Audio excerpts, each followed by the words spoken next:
కోవిడ్లో బాగా విపరీతమైన చెక్కింగ్ జరుగుతుంది. ఇది ఎక్కిన వాళ్ళందరూ ఫింగర్లు వేసుకొని టికెట్ వాళ్ళే ఖర్చు పెట్టుకొని వెళ్ళాలంట. ఇంటికి రూమ్లో ఉన్న వర్క్ చేస్తున్న ఎక్కడికి వెళ్ళినా నీకు కావాలైతే నీ రూమ్లోకి వచ్చి కూడా చెక్ చేస్తున్నారు, నువ్వు ఉన్నావో లేదా. మొత్తం అన్ని విపరీతమైన చెక్కింగ్.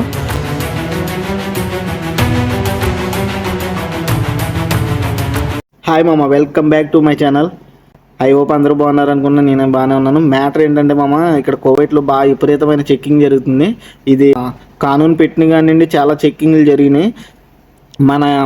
మనోళ్ళనే కాదు, వేరే వేరే దేశపోలు ఏమనుకున్నారంటే చెక్కింగే కదా అయిపోద్ది, ఎప్పుడు 10 సంవత్సరం ఉంటుంది కదా అని లెక్కేశారు. కానీ పట్టు కోవిడ్ గవర్నమెంట్ చాలా విపరీతంగా పకడ్బందీగా చేస్తుంది మామ. అది చెక్కింగ్ మాత్రం పకడ్బందీగా ఎక్కడున్నా ఏం చేసినా. ఇక్కడ మా ఏరియాలో మొత్తం అందరినీ పట్టుకున్నారు, చాలామందిని. సివిల్ ఐడి లేని వాళ్ళు, అకమా లేని వాళ్ళు అందరినీ పట్టుకొని డైరెక్టర్ తీసుకెళ్ళిపోతున్నారు.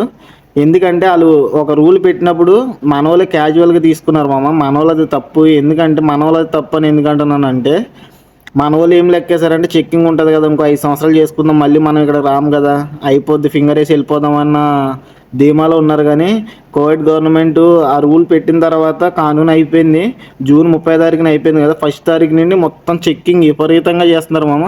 విపరీతంగా చేసినప్పుడు చాలామంది తప్పించుకుందాం అనుకున్నారు. కానీ మొత్తం ఎక్కడున్నా, నువ్వు రూమ్లో ఉన్న వర్క్ చేస్తున్న ఎక్కడికి వెళ్ళినా నీకు కావాలైతే నీ రూమ్లోకి వచ్చి కూడా చెక్ చేస్తున్నారు, నువ్వు ఉన్నావో లేదా. మొత్తం అన్ని విపరీతమైన చెక్కింగ్. ఈ రోజు అయితే ఇక్కడ అబ్దెల్లి ఈ ప్రాంతాలు ఎక్కువ చెక్కింగ్ జరిగింది. చాలామందిని పట్టుకొని తీసుకెళ్ళిపోయిన తర్వాత కూడా మన వాళ్ళకి ఒక డౌట్ ఉంటుంది మామ, వీళ్ళందరినీ ఏమన్నా కొడతారా, ఏమన్నా జైల్లో పెట్టి ఏమన్నా చేస్తారా అంటే, కోవిడ్ గవర్నమెంట్ అలా ఏముండదు మామ. కోవిడ్లోని జైల్లో ఏం పెట్టరు, జైల్లో పెడతారు. జైలు దగ్గర పెట్టి అక్కడ సపరేట్గా స్వెటర్ ఏర్పాటు చేసి వీళ్ళకి ఉండడానికి అన్ని సౌకర్యాలు ఉంటాయి మామ. వాళ్ళకి ఫుడ్ అన్నీ ఉంటాయి అక్కడ A to Z. ఇంతకుముందు అయితే 15 రోజులు అలాగ పట్టేది, ఇప్పుడు ఇక్కడ ఫింగర్ వేసుకొని పంపేయడానికి ఇండియాలోని. ఇప్పుడు అలా కాదు, ఒక వారం రోజుల్లో పంపేస్తానని చెప్పి అంటుంది కోవిడ్ గవర్నమెంట్. వారం రోజుల్లో పంపేస్తారు వెళ్ళినప్పుడు ఫింగర్లు వేసుకొని. ఇంకా వీళ్ళు కోవిడ్ కంట్రీకి రావడానికి వీలు ఉండదు. ఇంకా లైఫ్లో కోవిడ్ కంట్రీ రాలేరు. ఇటుగాడు వాళ్ళు చాలా టెన్షన్ పడుతున్నారు, మా వాళ్ళు వస్తారా రారా, జైల్లో పెడతారు. అది ఏమి ఉండదు మామ, పంపించేస్తారు. కానీ కోవిడ్ షేక్ ఏం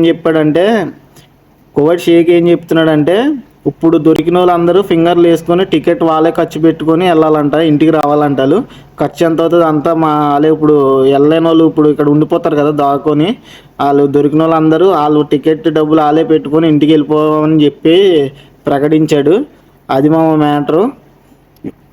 అలా జరుగుతుంది. మీరు మీ ఫ్యామిలీలో కానీ మీ ఫ్రెండ్స్లో కానీ ఎవరైనా దొరికితే మీరేమి టెన్షన్ పడకండి. ఇంటికాడ వాళ్ళు కూడా ఇంటికి వచ్చేస్తారు, ఏమవ్వదు. కానీ మళ్ళీ కోవిడ్ కంట్రీ రావడానికి వీలు ఉండదు. ఈ ఇన్ఫర్మేషన్ నచ్చినట్టయితే కొంతమందికి మన వీడియో షేర్ చేయండి మామ. అలాగే మన ఛానల్ ఎవరైనా కొత్తగా చూస్తే సబ్స్క్రైబ్ చేసుకోండి.